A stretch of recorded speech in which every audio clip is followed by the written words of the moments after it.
שלום, מדבר וג'יליאנו דוד. היום ה5/11/2005, אנחנו נמצאים אצלי בבית, אני ואימא וכולם, ואני אספר לכם על סיכום על תקופת השואה של משפחת רג'יניאנו שאספתי ממקורות שונים. בעדותה של אמי אסתר רינה רג'יניאנו. ב-1911 נכבשה לוב על ידי האיטלקים מידי השלטון האוטומני. האיטלקים הביאו אותם את המודרניזציה וביקשו להפוך את לוב לגן עדן של תיירות ומסחר.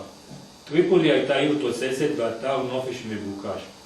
המושל היה איטלקי בשם איטלו בלבו.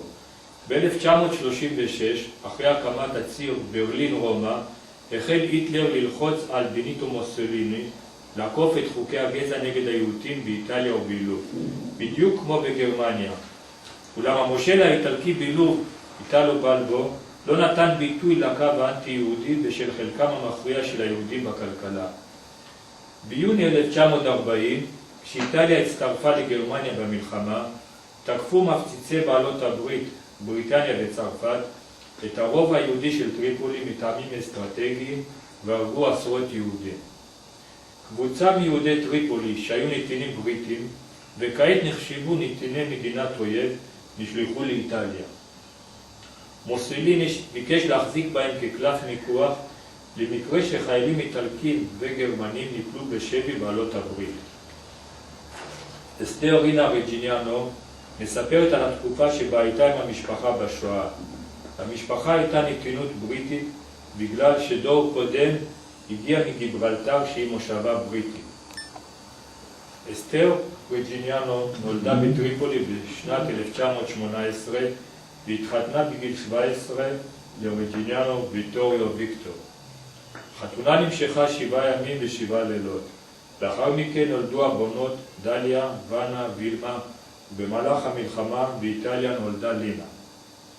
בעדותה מספרת אסתר רינה כי ב-12/1/1942 הודיעו להם מהמשטרה כי למחרת עליהם להתאסף בבית הספר רומא והם נוסעים לאיטליה.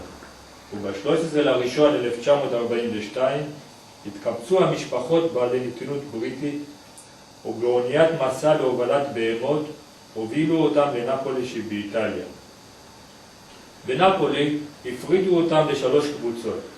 קבוצה אחת, כולל משפחת רג'יניאנו, נשלחה לארצו ממזרח לסיינה, השנייה נשלחה לצ'יביטלה דל טורונטו מצפון לטרמו במרכז איטליה, והשלישית נשלחה לווילה דה סלווה בפרנצה. היהודים במחנות אלו שוכנו במבני ציבור גדולים. למרות הצפיפות והאיסור לצאת מן המחנות, החיים בהם היו נסבלים מכיוון שנחשבו שבויי מלחמה, והיו זכאים לחבילות מזון מן הצלב האדום. ב-1943 האיטלקים פורשים מהבריטים הגרמנים, והגרמנים נלחמים באיטלקים. עם תפיסת השלטון באיטליה על ידי הגרמנים, ב-8/9/1943 הורע מצב היהודים במחנות בעלי נתינות בריטית. היהודים האסורים בארצו נלקחו על ידי הגרמנים באוקטובר 1943 לכלא בפרנצה, משם למחנה בקרפי. בפברואר 1944 הועברו ברכבת למחנה הריכוז ברגן-בלזן בצפון גרמניה. בסך הכל הועברו לברגן-בלזן כ-370 יהודים מלוב, נתיני בריטניה ואחרים. בברגן-בלזן התעצמה התעללות אנשי האס-אס וחיי אנשי המחנה הפכו לגיהנום. המבוגרים עסקו בעבודות כפייה במשך 14 שעות ביממה.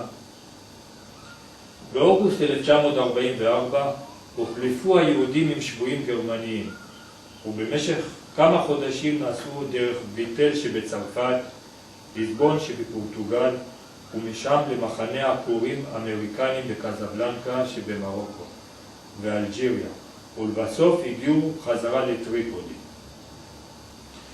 הערה, בינואר 1943 שוחררה לוב בידי הבריטים, אך באירופה עדיין נותרו היהודים הלובים הכלואים במחנות ריכוז.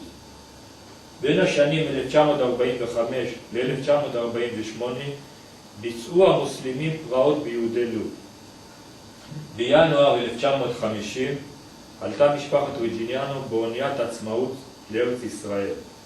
כעת נשמע עדויות של אמי, עדות ראשונה שהוקלטה לגלי צה"ל ביום השואה, עדות שנייה שנמצאת במוזיאון יד ושם בירושלים.